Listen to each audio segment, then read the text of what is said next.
So it's been a really tough morning so far, final day of the season, and we're fishing an area that has seen a lot of pressure recently, but we're messing about with a few rigs because we were struggling a little bit, and we've got a little bit of a variation on the Carolina rig, and it has changed it. We've had several fish pretty quickly as soon as we switched over to that, including this one. Not a big fish at all, but is much bigger than what we have been catching. So I'll slip him back and we'll talk you through the rig.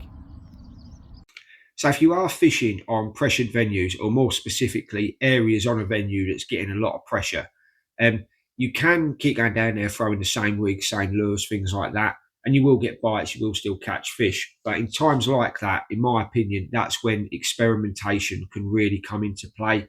Even changing things like the weights that you're using, something as subtle as that can make a big difference, or trying different rigs, especially if you sort of take notice of what the other anglers are doing down there and then try to come away from that. So an area that me and my friend fished on the last day of the season, it was a really good example of this, and how just most subtle changes can make a big difference. The area that we was fishing with, it's done some big fish this season. Me and my friends have had some really good fish. We've had some really big fish there in recent months. One of the ways I was fishing it, you'll see on a lot of the shallower fen drains, things like that, just puffs of silt where you've got bait fish moving about, things like that. And it's the perch and the pike will hone in on that sort of commotion. So instead of fishing sort of what I would normally fish on this particular venue, if you haven't had rain for like a week or so, you can comfortably fish it on 3.5 gram without many issues at all. But because I wanted to sort of create these puffs of silt, things like that, I was using sort of 5, 7, and even up to 10 gram. I didn't need it to hold bottom or anything like that. I just wanted to create more of a commotion, and it worked really well. We'd had some very, very big fish. Doing exactly the same thing as that is I hooked a fish that was potentially my personal best. Unfortunately, that one come off. But trying to create that sort of commotion on the riverbed and on some of these drains had worked really well for me. After a while, though, a lot of the people fishing there, they're fishing heavier than me. They're fishing 12, they're fishing 14 gram, and there was a definite drop off with catch rate, quite noticeably as well. You were still catching fish, but just nowhere near the amount. And where the big fish were quite frequent, you were still catching them, but you had to really grind it out for them. So just coming away, going to lighter weights, 1.8 gram, even lighter than that, it worked. You were still catching fish. Scaling down worked. We was catching more fish, but you was having to go through a lot of smaller fish to get into some of those bigger fish, which what we was after. So another rig that worked really well for me this season is the Carolina rig. One of the issues that I find with the Carolina rig is you do get a lot of knocks where you end up missing the fish. And if you think you've got your weight here, your lure may be 3-4 foot away, depending on how long you want your leader. There's a lot of room between your weight and the lure where the fish can pick the lure up. It can move towards the weight. And another big problem is you can get some very deep hooked fish on a Carolina. And it's a problem that I'd had this winter as well.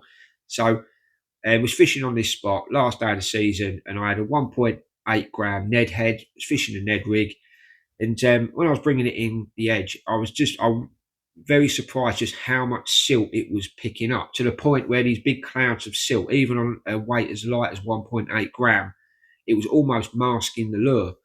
And I think if you think you've got an area like that, everybody's fishing quite heavy. These these fish are seeing these puffs of silt all of the time.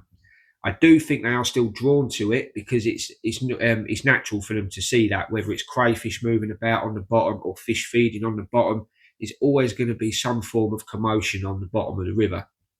So what I ended up doing was, given the issues that I said with the Carolina, got my main line, tied it to a cheb weight, sorry, and then a very short hook length at the end of it with a size 4 EWG hook.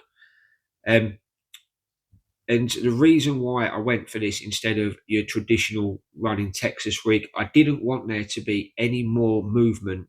There's already a lot of movement in a Carolina rig, and by having that sort of free running weight, you get a fish, picks it up, you've still got movement with the weight that can just slide freely on the line. So I wanted it fixed, and I went a lot shorter. Normally with a Carolina rig, I'll start around 2 foot, and I'll shorten it, I'll lengthen it, depending on what I think the right thing to do on the day.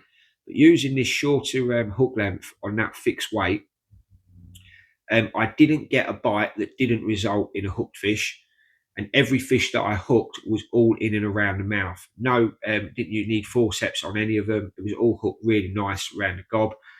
And it worked really well. And the most important thing was we'd gone from fishing for a couple of hours for 2 bites. We had a few pike, but I'm talking just perch. We had a perch each, me and my friend, and that was it. As soon as we switched over to this, we had several fish in the net, mainly small fish. To be fair, they were mainly small fish, but we did get one that was above average, which was a nice fish, very chunky fish.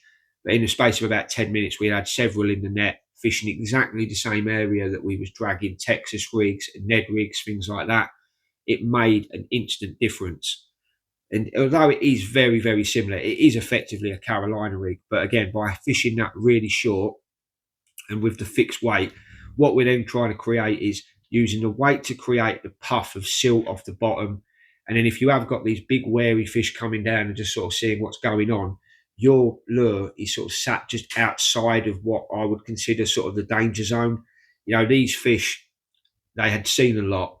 And by just something a little bit different like that, it really did make a difference on the day. Now, the 2 lures that I was using for it, I started off using the Ilex scissor comb. That's the 3-inch version.